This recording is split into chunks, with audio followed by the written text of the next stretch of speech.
Shout out Loud Pack on the camera, OG MacG, and Mr. Let's Party. I'm on some fucking bullshit. Let's go. You ever been in that court box and it get hard to breathe? How many times I skate the reap about a half degree? Who would you be if half your heroes turned to tragedy? I was going through it, but I made it and they mad at me. Hottest coals beneath the grill when I'm locked in. I hit my Glock beneath the seat when I got boxed in. Several signs I got from God say I'm not them, and you be lying to yourself to think I'm not him. Dollars on my mental, money on my dental. Walk down instrumentals, I got dumb credentials. I see the potential might be monumental. All my niggas family, we don't got no friends though. Koofy. The views and opinions of this video and comments to this channel do not necessarily reflect or represent the views and opinions of this channel's broadcaster. If you have a complaint about something or find the content is being used incorrectly, please don't contact the broadcaster. This is Balaclava Diaries. We're toxic. We're talking aggressive. If you don't like it, send a message. We're weed stimulated, educated, top rated, and never baited. I am the OG MacG. To the far left of me is Mr. Let's Party. Boom, boom, boom, boom. Today, we're with a crazy youth still. Man's on road right now on papers and he doesn't even give a shit. No, that's real. It's real. It's real. It's real. It's real. Holy. But his music's fucking crazy. He's been in the game as a producer. He's made music for fucking some real niggas outside. You know what I'm saying? Now he's doing his own thing, you know what I mean? Came outside off, sitting down for a little bit. And, probably changed this whole fucking prospects. And now that's what we're here to kind of take in. So at the end of the day, let's give it up for Koofy. Done all the things. Appreciate it. Yeah. All right. Long time coming. Long time. So, yo, fam, you're a good youth. You grew up a good youth still. You grew up a good youth still. I'm still a good youth. Still. I know easy. I'm a good youth. You grew up a good youth still. So, where did life kind of, take that turn for, What did my guy say? real life? Didn't my guy say something about a mad city, bro? He said it's a bad city. The city's mad, bro. What are you talking about? You see what I'm saying? And it's just like, sometimes I think to myself, like they say location, you feel me? I think I just spend too much fucking time in the diet for real, like, sometimes, I was moving around a lot before. I used to move around a lot, and it was like a focus of mine to just keep moving all the time. I'd be in and out the city, in and out the country, LA, Atlanta, Miami, you know what I'm saying? A lot, especially those places. And then around COVID time, I just stopped doing that as much. I still go, but I would just stop, not as much. Right. And just got back to like old bullshit, old problems, old friends, old fuckery, old everything. Everything that was just here, that was here the whole time, that I was just moving around, so it wasn't my business, just became reality. It just caught up with me, you know what I'm saying? Right. And then it's just like, at the end of it, it's like, I've never been a person to like sway my focus. Like, I'm still doing the same shit. It's still about music. It's still about art. It's still about all of that. You know what I'm saying? It's just obviously the process. Sometimes you adapt with everything. Like, if you really love something, you give it your all. You know what I'm saying? So it's like, there's not really like, you figure out a way every single time. There's a different challenge, and sometimes those challenges, how you overcome one challenge can become the next challenge that you're facing. You feel me? So that's like really I it. feel that 1000%, bro. Yeah. That's crazy. That's crazy you say that. Damn, that's the craziest start. Like, Just being real, right? You know what I mean? You start getting around like, oh shit, like, you're going super deep from here trying to smoke a spliff and shit. Like, damn, like, I wasn't expecting all that. Nah, but it's real. It's real humbling still. It's glad to see they're able to reflect on shit. Like, you know what I mean? Yeah, fam. Like, yeah, I'm kind of like, my whole life, I'm invested in my growth. Like, you know what I'm saying? Like, if you believe that you have something special to offer, then you treat it like that, you know? So I've always seen myself in a particular way. And because of that, like, it doesn't like, every experience that I have to give thanks to God, because I know that there's a lesson in there. There's an So when opportunity you in there. say There's a God, blessing what do in you there. mean? You mean I mean the Islam? Almighty, You fam. mean Allah? You mean who are you Yeah, I think talking it about? means one thing. Like I think God, Allah, the universe, like all of it. I think it means one thing. We're talking about that life essence. My Like when we're talking nigga. Jah, like with My just nigga. one love. When they say But one love, wait, what they talking wasn't about? One Islam God, the you know? thing that kind of like? I'm Muslim, you know what I'm saying? I do That's what I'm 100% saying. So identify as being a Muslim. how did that kind of shape your whole thinking towards situations? You know what I'm saying? Because it has like, fortunately, we're blessed with a discipline, and teach you a discipline to help you align your faith. Faith is an exercise. If you understand it like that, then it's So something you're that on your deen like that, you saying? I be struggling, but I be putting in work. You know what I'm saying? It's it's funny. I pull up here with my uncle. He's a sheikh. I haven't seen him in years. He popped up, pull up on me, and he rolled up, but he went on his way. And like he says, he likes to say the struggle continues, and it's like that. Like the deen, like you know, I'm not a perfect Muslim, bro. I be doing bullshit too, but like. Do I believe in God 100% every time, all the time, all day, every day? You know what I'm saying? If the first thing I think, if something gets sticky, I'm gonna go pray. You know what I'm saying? The first thing I think when some blessing hit is I'm gonna go pray again. Like, you feel me? So like, yeah, I'm definitely Muslim, definitely be on Can I my ask you a deen. quick question about that? Like, Talk to me. Like, I'm assuming like you probably grew up Christian. Like, Nah, why? No? on God, like this what I'm saying, my uncle's a sheikh. My pops is Muslim, my mom's Muslim. Okay. So my parents actually, So your my real parents were name's the ones. Sakim Shabazz, you're saying? My real name is Omari Jabari. So. Drop the gummy there, you know, Omari Jabari, yeah. Okay. That's my real name. You know what I'm saying? So So like, my parents converted to Islam when they were young too, and then some of their siblings converted and whatnot. Like, so a bunch of my family's Muslim. You know what I'm saying? Okay, I have it twisted, like super twisted. I gotta, you know, fuck it up. This guy doesn't have no question no more. Yeah, I gotta hear the story now. I gotta hear the story. Yeah.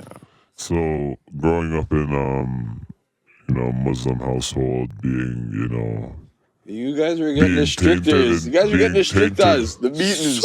being tainted and tempted by hip hop, living in that Muslim household. How was It gets that? so much crazier than that because one of my uncles is a sheikh. My dad's youngest brother is a rapper or was a rapper, a known rapper out here.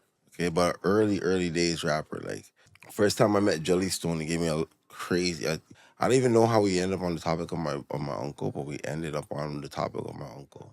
And Jelly was like, "What? Jelly, that's your uncle? No way!" Tells me a crazy ass story. You feel me? Like, so my uncle, my uncle used to live with my grandmother in the Willow Tree in North York, where my pops were. And I'd be over there because my madrasa, the school that I went to, the Muslim school I went to, was around that area off of Finch. So I'd go to school and I'd go to my grandmother's house after in the Willow Tree. And my uncle, doing his activities, his road activities, and he was a rapper. A lot of people, if you do your research, you can look him up. He used to go by HDV or Jackie Jasper. That's my uncle. I never really say those things, but yeah, so he and I would kick it because he's my dad's younger brother. He's a cool one, you know what I'm saying? And I'd come home from school and chop it up with him, and he really like got me onto the music thing in the first place. You know what I'm saying? So that's kind of how that happened. Yeah. So then from there, like, what was like the next step? Like, you went from listening to music with him. Like, did you start making your own music? Did you start working with people? Bro, this guy, okay, a bunch of weird shit happened. First of all, my uncle gave me a beat CD when I was in like grade 7. Like beats, instrumentals to rap on, which was hard to get back then. I was like, okay, cool. So I started rapping, like, but not like nobody really knew what I'm rapping, right? And I'm like, you, boom, I move. I end up we end up living in Whitby, okay? And these times, to me, Whitby is OT. Yeah. So I still think it's OT. I'm over here, like, bro, I was an idiot kid, bro. So I thought, I got it kind of like excited that we're going OT to live. So I'm like, you know. Finesse all the way, you know, taking everybody's bread. I want us going to get every man's bread. I'm like, yo, this is sick. I'm supposed to be up or in Whitby. So we get there on an idiot thing, like some super idiot thing. So these times my pops brings me to this conference. We'll called Bring Loving Not Guns, and they had an urbanology magazine outlet there. The first time I seen urbanology, it looked urban, so I took it in. I was like, all right, pause. I was like, yeah, let me check that out, see what I'm going. So boom, I check out the magazine, and they're talking about certain mans in Ajax, Pickering, or something like that, named like Boy Wonder and T Minus, and a guy named Mr. Magic are making beats for people like G Unit. I'm like, where? What? What? Okay, cool. And I'm like, I wonder about this beats, music, business, see what I go on with this. Because that's down the street.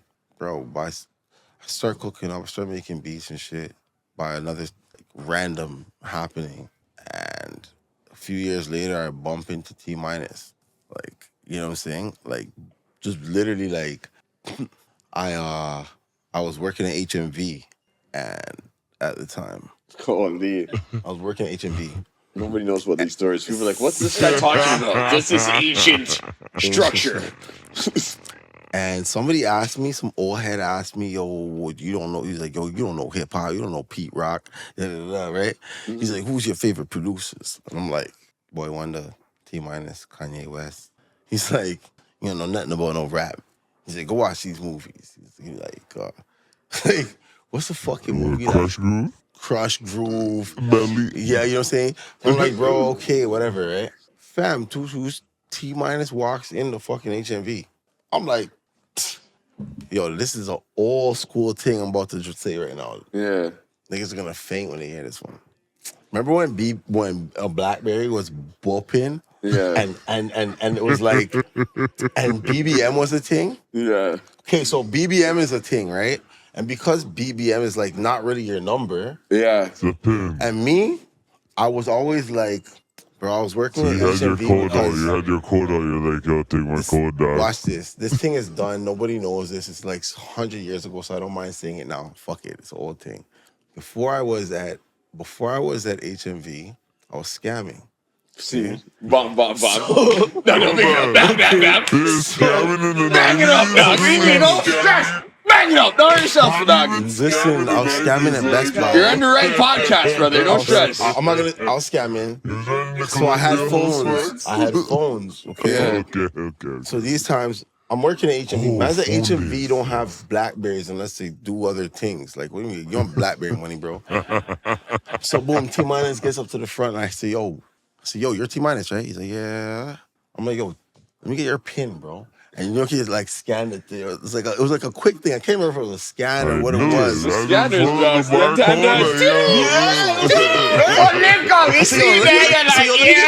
Yo, my guy's trying to get his CDs. Like, he just produced for somebody. He's trying to buy the CD and cut.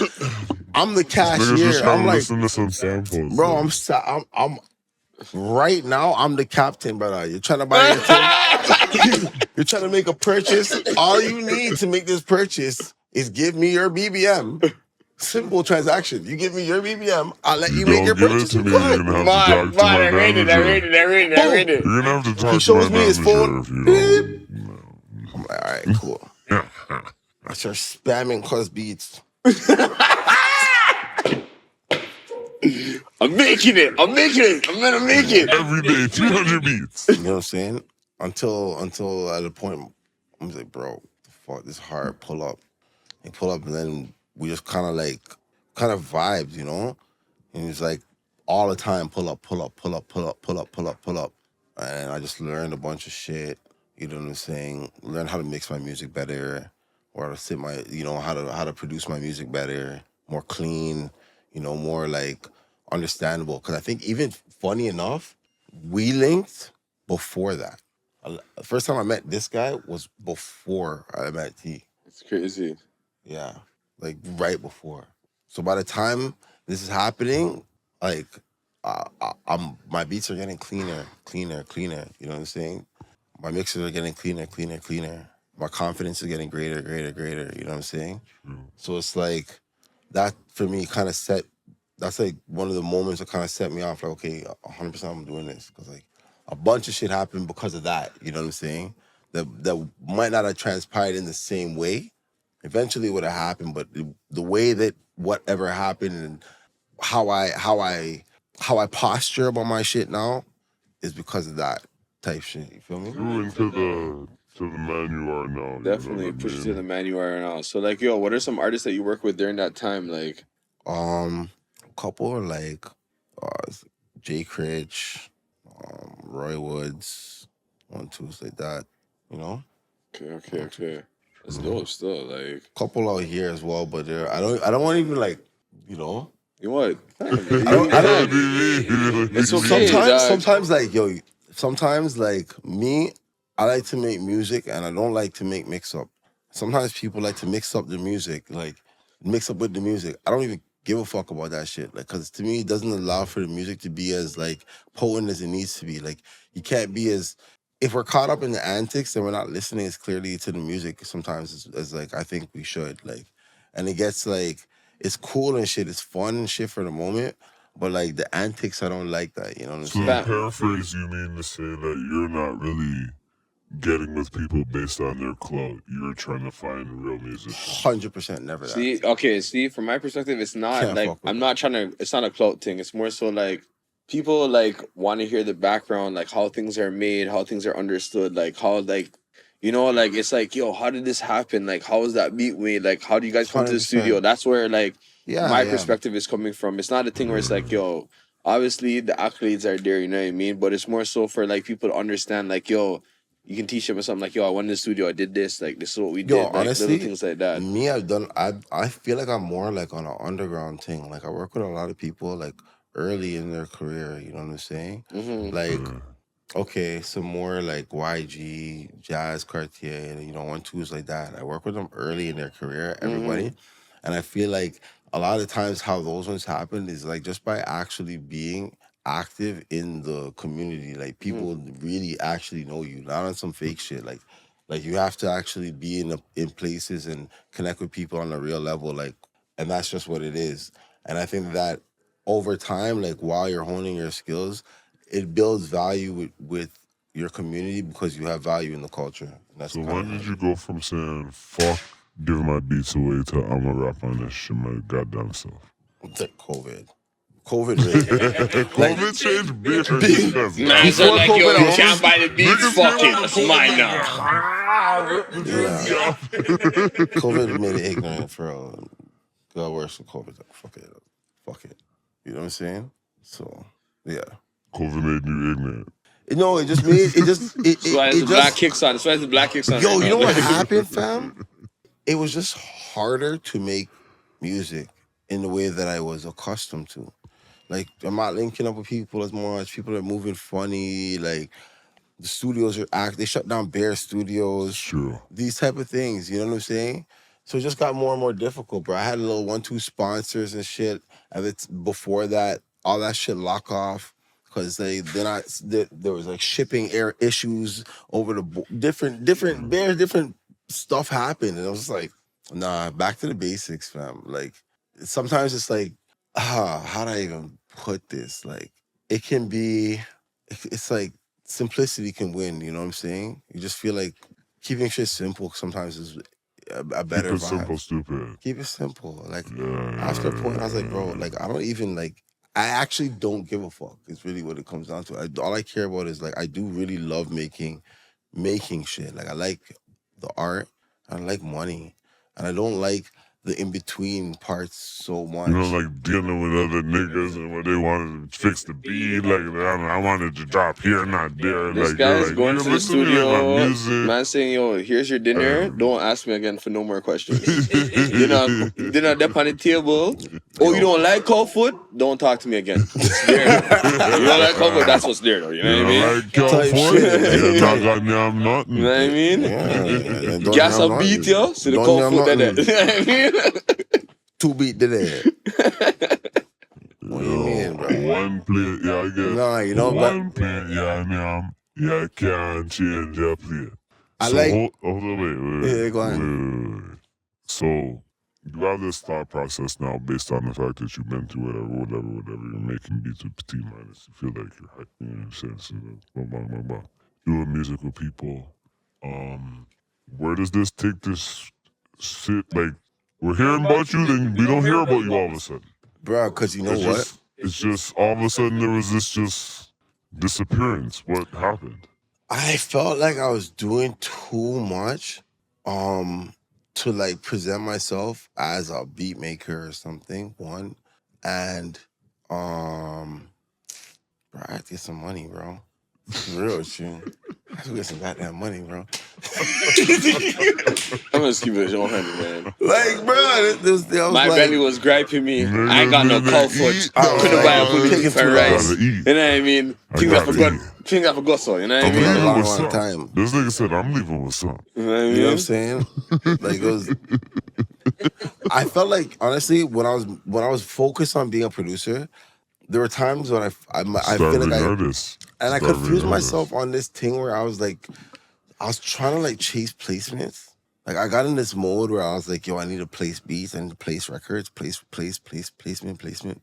And everybody was talking placements. Yeah. All the fucking conversation ever was. And I got like, I was like, hold the fuck up. I don't have to care. I just want to make music for fucking fun. So if I have to go back to other activities, so I'm not watching I need a placement or I'm not gonna eat. That thing, bro. I just want to make beats because I want to make beats, and I'd rather just do what I'm doing to get bread. Seeing the flaw in the system. That's what I felt like. Yeah, definitely what it is. You identified the flaw in the system. Like NBA, that's like that can't. Like, that's not real art. It's anymore. Like being a 5'6" nigga and doing the calculations early in high school. You're like, yo, I'm 5'6". Even if I hit a growth spurt, I probably hit 6'1". You know what I'm saying? Yeah, man, I'm actually calculating it earlier. Fucked up, but let me just go to math class, yo. One more question. Yo, fam, you gotta go. I gotta go. Right now? Okay, quick one. I'm sliding out. No. I gotta go. Yeah, behave, fam. We love you, man. Don't know. Okay. Be safe, Ronnie. Love. For the first time ever on Balaclava Diaries, someone had to leave because their PO was calling. So I know. This is a real life situation. Life's good, you know? Yeah, that's what it is. 1,000%. Once we get to that, it's over. This nigga ran all the interview in the middle of the show.